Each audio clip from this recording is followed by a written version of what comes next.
Hi guys, welcome back to Origami Twist. My name's Jen, and in today's video we're going to do an Origami Camellia. This is a traditional model and it's a little bit tricky, but it's totally worth figuring it out because it is an incredibly satisfying model to fold.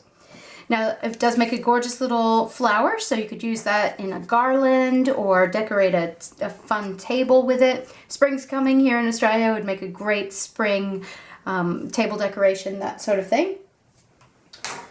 And you do see both sides of the paper with this, so the color of the outside of the flower will be facing down when you start folding, and the color that you want to see on the inside of the flower will be facing up. So in this case, I'm going to do a purpley red outside and a blue inside. Okay, so we're going to put 2 diagonal creases into the fold. These will act as guide marks. So one corner up to the opposite corner and crease, and then open it up. And then the other corner up to its opposite corner and crease.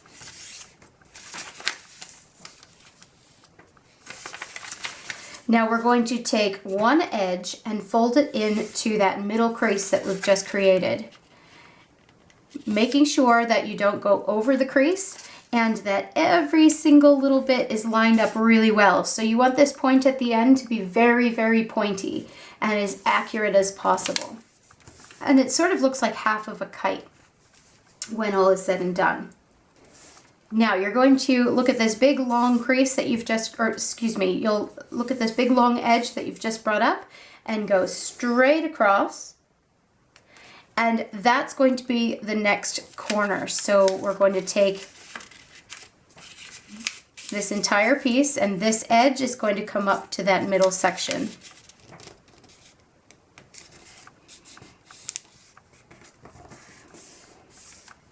So you figure that out by going from this line straight up to the next corner, and that's where you're going to pivot. Now I'm turning this so that this crease that we've got here is horizontal, and we're going to be using this as a guide for the next fold. Now this is where I talk about things being tricky, because it's not simply fold to here and then you're done. You actually have to kind of work with it a little bit in order to make this work, but again, it's totally worth it. So essentially we're going to be creating a crease right here that follows that horizontal line. And so if you kind of put your thumb or your index finger right on the other side of where that crease is going to be, then you'll create a pivot point for the next move.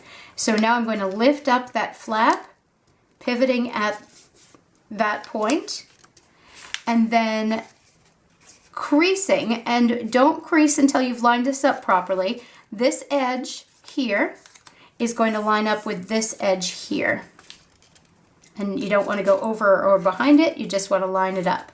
So it's going to pivot at this horizontal line all the way in and line up with this line here. And when you do that, all of a sudden half your paper starts to stand up, right? It becomes very three-dimensional.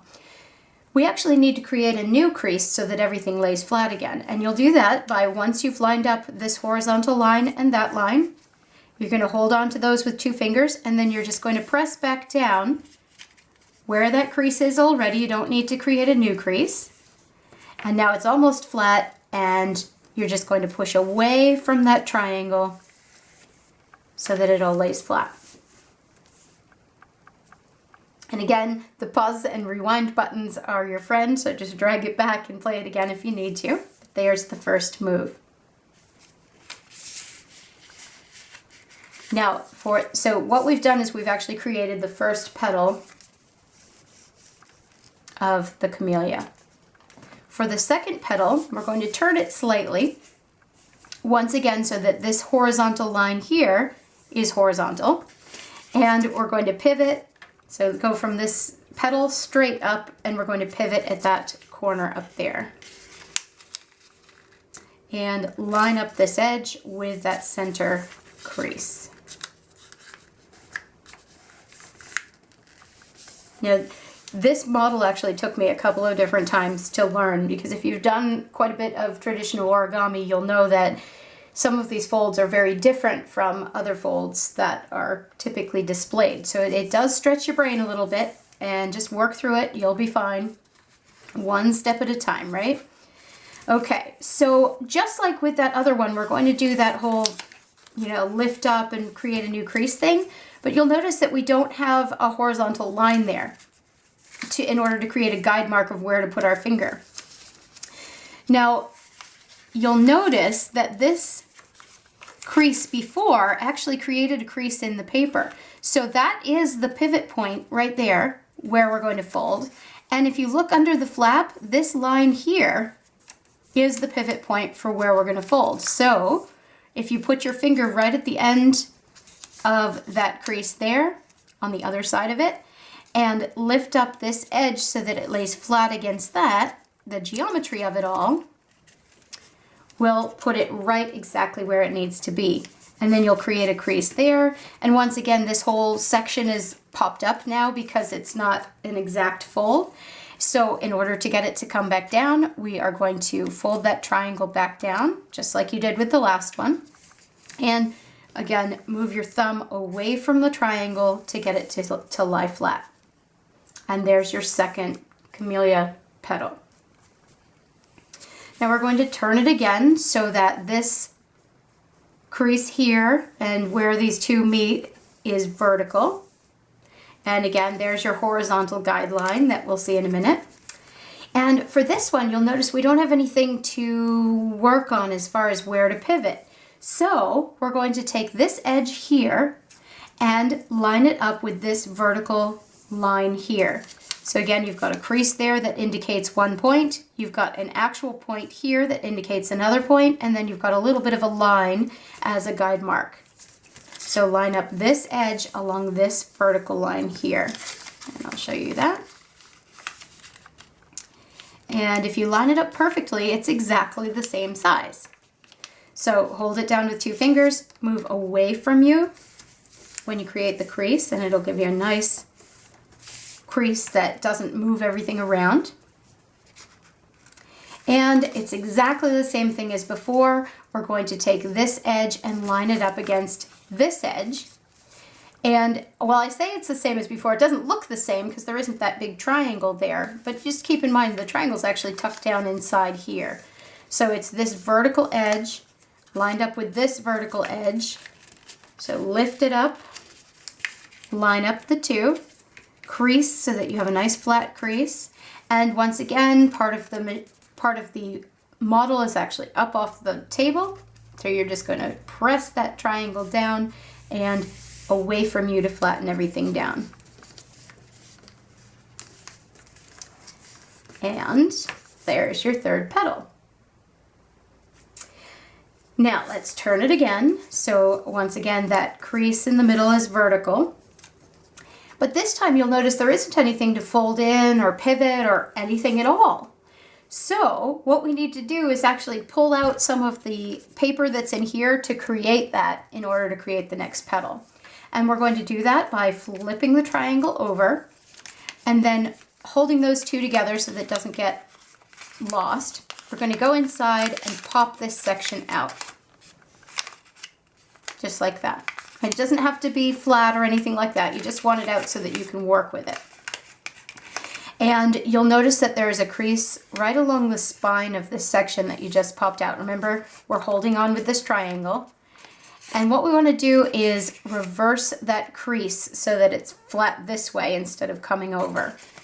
So just fold along that line. And the line's already there, so it isn't like you're creating anything. You're just flipping the fold over. And when you do that, you'll flatten that down like so, and this will allow you to create the next petal. So you'll notice that this is a similar shape to before. If this extended up here, that would be that triangle that we were working with right at the beginning. And actually, if this were to pop out, it would create that triangle. And we're going to take, again, this vertical edge here and line it up with this vertical edge here, like so. And this time it'll fit exactly in the space.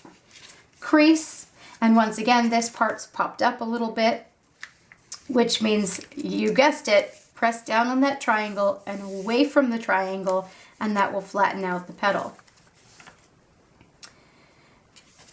If you take this triangle that you've just created and tuck it underneath the other one, then it's been put away. And this last triangle that we moved out of the way in order to create this last one, all that has to do is now go inside the triangle from before, or the petal that's just been created, and you've created an origami camellia.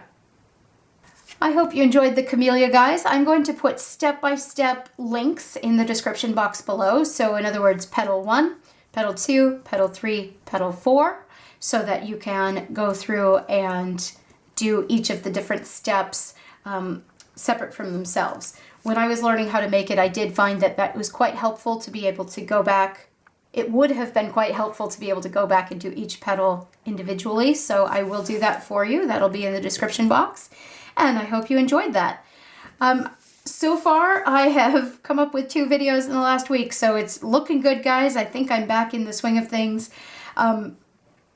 I'm going to aim for 2 videos for next week. Again, no promises, because I'm trying to learn how to be consistent, and I don't want to promise things I'm not going to do. But the goal is next week 2 more videos, and we'll see you next week. Happy folding, guys, and I hope you guys have a great day. Take care. Bye-bye.